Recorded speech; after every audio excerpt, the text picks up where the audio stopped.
لله وحده والصلاة والسلام على من لا نبي بعده أما بعد قال النبي صلى الله عليه وسلم إن أولى الناس بي المتقون حيث كانوا ومن كانوا أو كما قال عليه الصلاة والسلام اللهم صل على سيدنا ومولانا محمد صلى الله عليه وسلم وعلى آل سيدنا ومولانا محمد صلى الله عليه وسلم.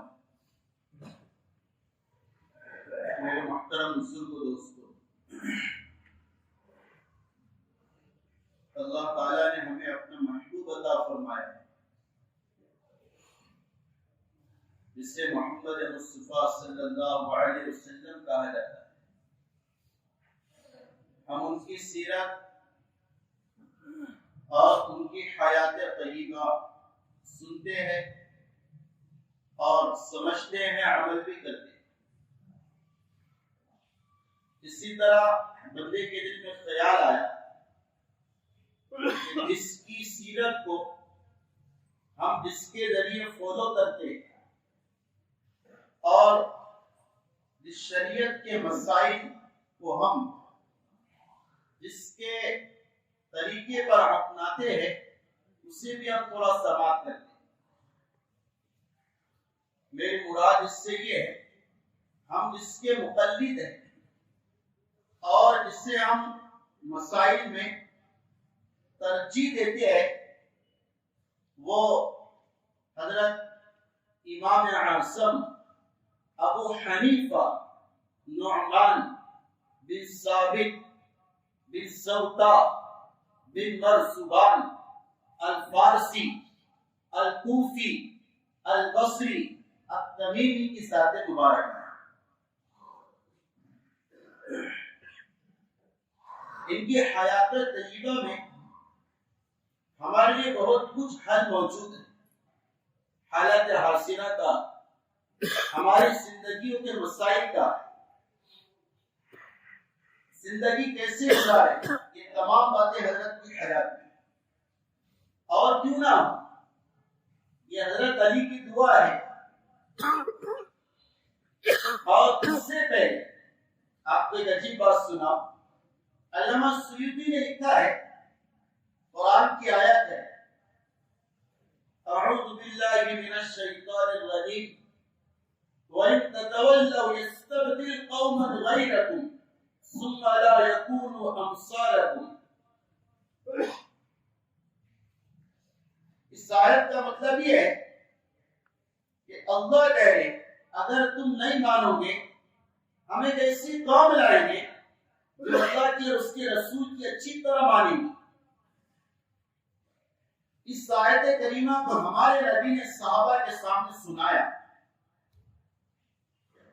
تو صحابہ نے پوچھا وہ دوسری قوم کون سی ہوگی جو اللہ کی مانیں گی اور نبی کی مانیں گی، جس کو لایا جائے گا اسسٹنٹ بنا کر، نائب بنا کر، وہ کون سی قوم ہوگی؟ علامہ سیوطی فرماتے بڑے آدمی کہ اسی مجلس میں حضرت سلمان فارسی رضی اللہ تعالی عنہ موجود تھے. تو ہمارے نبی نے فرمایا وہ قوم سلمان کے نسل سے ہوں، اور فرمایا سلمان، آپ نے پیٹھ پر ہاتھ رکھا حضرت سلمان فارسی، تاکہ تیری نسل میں اور تیری خاندان اور قبیلے میں ایسے علم کے قدردان اور ایسے علم کو حاصل کرنے والے اللہ پیدا کرے گا کہ اگر علم اور دین اور ایمان سوریا ستارے پر ہوگا تو اسے بھی جا کر وہاں سے وہ لے آئیں گے، ہر امت کے سامنے پیش کرتے. یہ بشارت سیدنا محمد صلی اللہ علیہ وسلم نے سلمان فارسی کو عطا کی. راوی کہتے کہ سب کا اتفاق ہے تقریباً جس کی خوشخبری نبی نے سلمان فارسی رضی اللہ تعالی عنہ کے پشت اور پیٹھ پر ہاتھ رکھ کر دی تھی، اس کی مراد امام اعظم ابو حنیفہ ہے۔ اور حضرت سلمان فارسی رضی اللہ تعالیٰ عنہ کی نسل سے ایک تو نبی کی بشارت اور دوسری اور آپ کے ساتھ بشارت کہ جس وقت ان کے والد ثابت رضی اللہ تعالی عنہ پیدا ہوئے تو ان کے دادا زوطا جو حضرت علی سے بہت قریب تھے، حضرت علی سے بہت چاہنے والے تھے، حضرت امام ابو حنیفہ کے پردادا اپنے بیٹے ثابت کو لے کر، یعنی امام اعظم ابو حنیفہ کے والد کو لے کر حضرت علی کے پاس گئے۔ حضرت علی رضی اللہ تعالی عنہ نے امام صاحب کے والد کی تحنیک کی، کھجور چبا کر منہ میں ڈالا اور فرمایا کہ ثابت اس کا نام رکھو، اللہ اس کی اس نسل میں وہ لوگ پیدا کرے گا جس کے ذریعے امت کو فائدہ ہو۔ تو یہ ہمارے امام ابو حنیفہ رحمۃ اللہ علیہ ایک تو ہستیوں کی بشارتیں، دعاؤں کی برکتیں ہیں، ایک تو نبی علیہ السلام اور ایک حضرت علی رضی اللہ تعالی عنہ۔ ہماری کمزوری ہے، سب پڑھتے ہیں، سب جانتے ہیں، امام ابو حنیفہ کے متعلق نہ کوئی سناتا ہے نہ سنتا ہے۔ نام لینے والے بہت سے کو نام، امام ابو حنیفہ کا نام کیا تھا، انہیں ابو حنیفہ کیوں کہا جاتا ہے، یہ کب پیدا ہوئے، ان کی وفات کب ہوئی، ان کے مسائل کتنے ہیں جو امت کو جمع کر کے دیے، ان کی ٹاپ کی بکس کون سی ہے جو امت کے سامنے لکھ کر گئے، تاکہ ہمیں تو پتا ہو کس کی مانگ رہے۔ آپ کا نام نعمان ہے، والد کا نام ثابت ہے، نعمان بن ثابت رحمت اللہ علیہ۔ آپ کو ابو حنیفہ کہتے ہیں، کیا کہتے ہیں؟ ابو حنیفہ۔ میں اپنا تجربہ بتا رہا، میں نے کسی کا نام ابھی تک ابو حنیفہ نہیں سنا، بات سمجھے؟ کسی کا نام، کسی باپ نے اپنے بیٹے کا نام ابو حنیفہ رکھا ہو میں نے نہیں سنا۔ آپ میں سے کوئی جس سے سنا ہو؟ میں نے ارادہ کیا اللہ مجھے بیٹا عطا کرے تو میں ابو حنیفہ نام رکھوں، بات سمجھے؟ ہاں، لوگ ایسے بولتے پتہ ہی نہیں کوئی کہ جس کے ہم نام لے وائے اس کی ہسٹری بھی پتا، نام بھی نہیں جانتے۔ تو ابو حنیفہ رحمۃ اللہ علیہ ان کی کنیت ہے، کنیت سے مراد ایسا کہ کسی خاص صفت کی وجہ سے وہ نام دیا جاتا ہے۔ تو امام صاحب کو ابو حنیفہ کیوں کہتے، اس کی وجہ اور ریزن کیا ہے؟ تو ابو حنیفہ کہنے کی دو وجہ، ابو حنیفہ کہنے کی دو وجہ۔ پہلی وجہ حنیفۃ عربی میں قلم دوات کو کہتے، دوات جس میں سیاہی ہوتی اور اس میں قلم ڈال کر لکھا جاتا ہے، حنیفۃ عربی میں اس دوات کو کہتے، اس برتن کو کہتے۔ تو ابو حنیفہ قلم والا، پین والا، دوات والا، کیونکہ حضرت ہمارے جو امام صاحب ہیں ساری زندگی لکھتے رہے۔ کیا لکھا بتائیں؟ یاد رکھنا، علماء نے لکھا ہے آپ کے مسائل کی تعداد 5 لاکھ ہے۔ کتنی ہے؟ 5 لاکھ مسائل قرآن، حدیث، سیرت صحابہ سے نکال کر اس بندے نے ہمیں دیا ہے۔ اور ایک عجیب بات، ان 5 لاکھ میں سے میکسیمم مسائل تقریباً 3 لاکھ معاملات کے متعلق، 5 لاکھ پورے مسائل، اور میکسیمم مسائل کون سے؟ معاملات، اخلاق، معاشرت کے، عبادت کے کن. تو ابو حنیفہ کا مطلب ہوا قلم دوات والا، کیونکہ لکھنے والے تھے، اس وجہ سے انہیں ابو حنیفہ کہا جاتا ہے. بات سمجھ میں آ گئی؟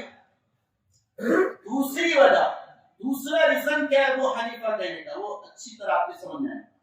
حنیف کہتے اس آدمی کو جو سب سے یکسو الگ ہو کر یکسو ہو جائے، اپنے دین پر عمل کرنے کے باوجود کسی طرف نہ دیکھے، اپنے یکسو ہو کر ایک نہج پر چلتے، اسے حنیف کہتے. کیا کہتے؟ حنیف. ابو حنیفہ ترجمہ ہوا یکسو ہونے والا، سب سے ہٹ کر ایک طریقے پر چلنے والا. کیونکہ امام ابو حنیفہ رحمۃ اللہ علیہ سارے دینوں سے ہٹ کر، سارے مذاہب سے ہٹ کر، ساری قوموں کے ملتوں سے ہٹ کر دین محمد کی طرف یکسو ہو گئے تھے. اس وجہ سے حضرت کو امام ابو حنیفہ کہا جاتا ہے.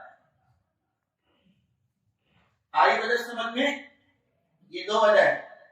تو حضرت کا نام نعمان بن ثابت، حضرت کی کنیت ابو حنیفہ، اور حضرت کا لقب امام اعظم رحمت اللہ علیہ، یعنی بڑے امام، امام اعظم، بڑے امام.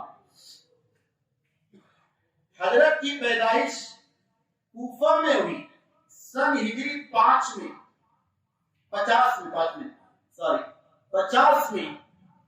حضرت پیدا ہوئے کوفہ میں. اور ابتدائی علم سیکھنے کے بعد حضرت تاجر بن گئے تھے. چھوٹا موٹا جو مضبوط علم ہوتا قرآن و حدیث کا، مکتب میں جیسے مثال کے طور پر، اس میں لگے اور پھر تاجر بن گئے. اللہ جزائے خیر دے کہ امام عامر الشابی رحمت اللہ علیہ، انہوں نے جب دیکھا یہ بچہ بہت صحیح فطین ہے، ذکی، ایکٹیو اور شارپ ہے، جب دیکھا تو ان کے استاد، ان کے والد ثابت سے درخواست کی کہ اس کو حماد کے حلقے میں بھیجا جائے. حماد ان کے استاد تھے، اس کے امام ابو حنیفہ کے استاد حماد ہیں. تو ان کے والد صاحب نے امام عامر شابی کی درخواست پر حضرت امام حماد کے حلقے میں بھیجا. پھر کوفہ میں علم حاصل کیا، بصرہ میں کیا اور عرب میں کیا. ان 3 جگہوں پر حضرت نے علم حاصل کیا. میں شارٹ کر رہا، موٹی موٹی باتیں جو ہمارے کام کی. ایک بات اس پر اتفاق ہے، ہمارے امام صاحب تابعی ہے. کون ہے؟ تابعی.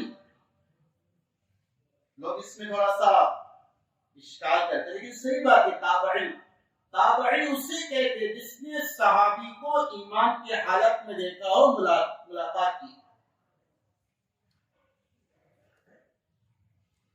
تابعی کیسے ہے؟ دیکھو، حضرت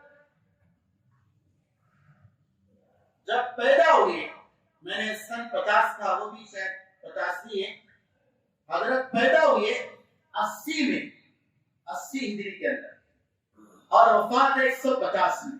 یہ صحیح 80 ہجری آپ کی ولادت اور آپ کی وفات 150 میں ہوئی.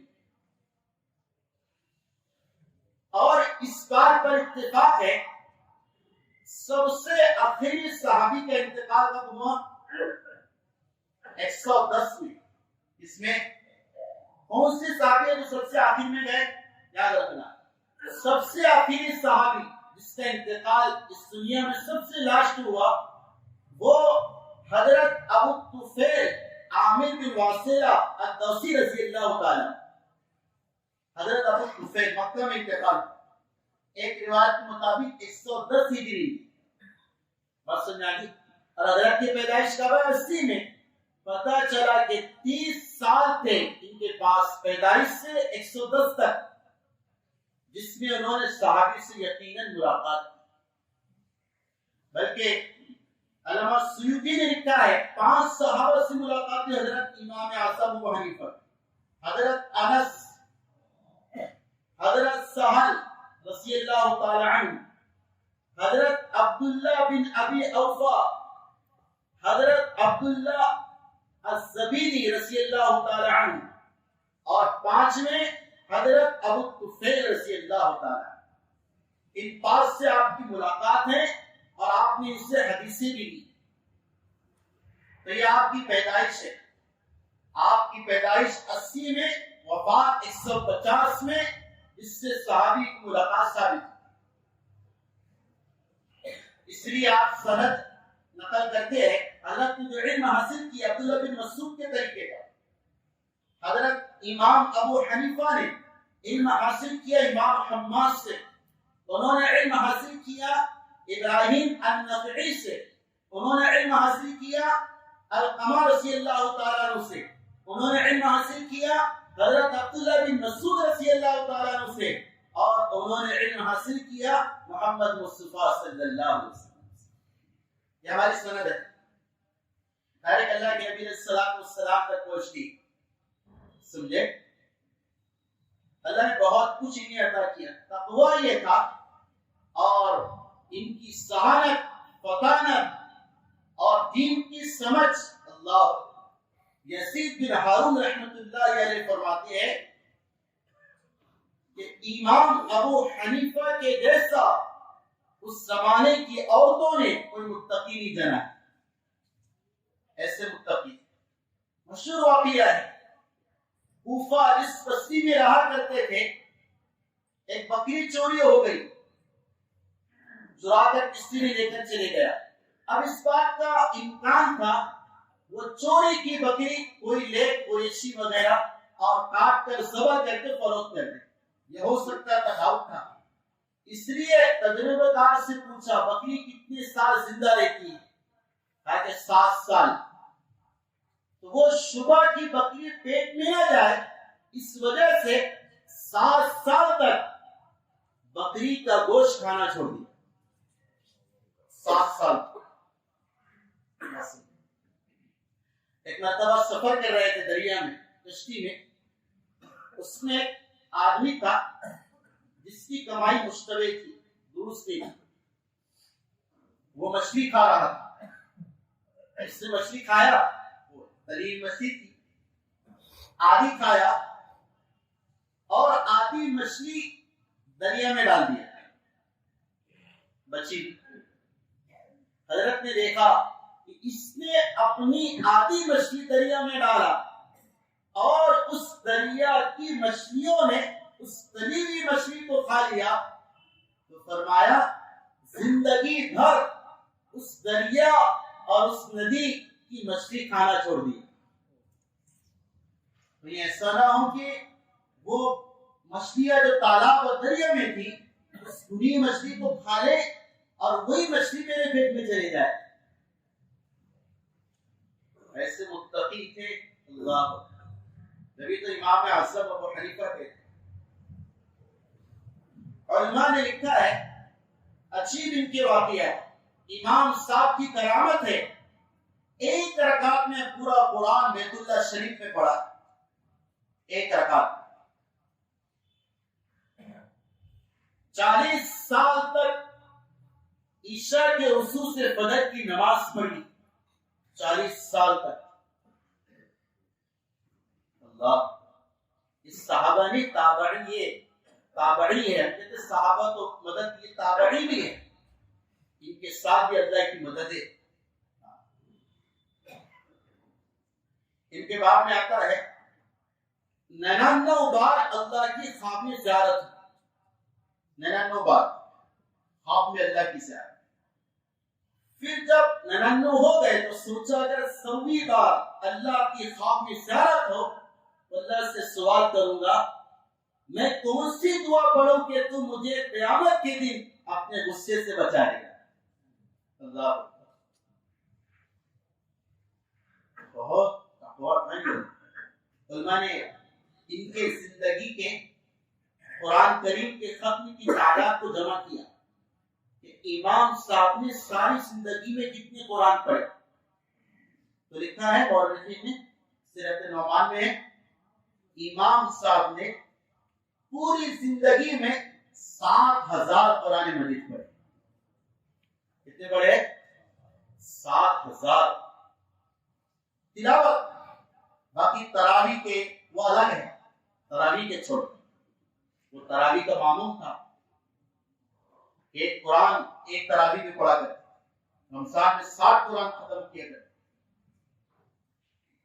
تو حضرت نے یہ تہیہ کیا، ارادہ کیا اللہ کی زیارت. اب یہ مسئلہ سن لیں، اللہ کی زیارت کا کیا مسئلہ ہے؟ لوگ کہتے ہیں اس پر اشکال کہ اللہ کی زیارت کیسے ہو گئی؟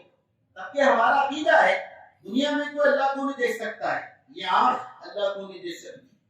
موسیٰ علیہ السلام جیسا نبی جس میں 1000 مردوں کا پاور ہے، جس کے ایک دوسرے سے بڑا قوتی اور طاقتور، وہ چلا گیا تھا اللہ کے پاس. انہوں نے اگر دیکھی نہیں، تجلی دیکھی، بے ہوش ہو کر گر گئے. نور دیکھا، نور اسے لائٹ ہے، لائٹ پر نگاہ نہیں پڑی، یہ نور تو نظر آ رہا، روشنی. اس پر نگاہ پڑی تو بے ہوش ہو کر گر گئے. اللہ کی زیارت تو بہت دور کی بات. پھر خواب میں زیارت کا کیا مسئلہ ہے؟ تو یہ بات سمجھ لو. یہ چونکہ عقیدے کے بات اس لیے میں اسٹاپ کر کے آپ کو سمجھا رہا ہوں. ہمارا عقیدہ ہے اللہ کو دنیا میں کوئی آنکھ نہیں دیکھ سکتی ہے طے. لیکن یہ جو ہم کہتے ہیں اللہ کی زیارت کی، امام ابو حنیفہ نے، امام احمد بن حنبل وغیرہ، انہوں نے اللہ کی زیارت سے مراد یہ ہے جب انسان سوتا ہے تو اپنی بدن کی آنکھوں سے اللہ کی زیارت نہیں ہوتی، بلکہ دل کے نور سے اللہ کا نور نظر آتا ہے. سمجھ میں آئی بات؟ آنکھوں سے کوئی دیکھ نہیں سکتا ہے کیونکہ طاقت ہی نہیں ہے، لیکن دل میں ایمان کا جو نور ہے، مجاہدی کا جو نور ہے، تقوی کا جو نور ہے، اس نور سے اللہ کا نور نظر آتا ہے، اس میں سے آواز آتا ہے. آگے سمجھ میں اچھی طرح یہ عقیدہ ہے. حضرت امام صاحب نے یہ سوچا تو پھر سویں بار اللہ کی زیارت ہوگی اور اللہ سے پوچھا، یا اللہ میں کیا پڑھوں کہ مجھے قیامت کے دن تو اپنے غضب سے، غصے سے بچا لے، نجات دے. تو اللہ نے کہا کہ نعمان یہ دعا پڑھا کر. اللہ نے دعا سکھائی، یا احد الصمد الذی لم یلد ولم یولد سبحان من رفع السماء بلا عمد وسبحان من بسط الارض بماء جمد سبحان من خلق الارض ولم ينسى عدد سبحان من قسم الرزق ولم ينسى احد سبحان لم يتخذ صاحبا ولا ولد سبحان الذي لم يلد ولم يولد ولم يكن له كفوا احد. یہ دعا ہے حضرت امام ابو حنیفہ کو اللہ نے بتائی ہے کتابوں میں، کتاب مبادیات فقہ، اس میں امیر شیخ نے بھی لکھا اس کو. یہ دعا دی اللہ تعالیٰ نے، اس کو پڑھا، اس میں اللہ کی تعریف. تو یہ اللہ کی طرف سے حضرت پر انعامات. تو یہ تقوی کی آپ کی زندگی کے واقعات جو میں نے آپ کو سنا، بہت واقعات، بہت واقعات جس سے قرضہ لیتے تھے اس سے فائدہ اٹھانا، قرضے کے اوپر 1 روپے لینا بہت دور کی بات. قرض دار ہو یا قرض خواہ ہو، اس کے سائے میں بھی کھڑے نہیں ہوتے.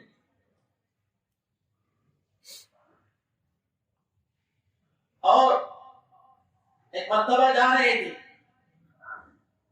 کیچڑ کا راستے میں پیر سے کیچڑ میں ملوث ہو گیا جس سے چیٹے دیوار پر اڑ گئے.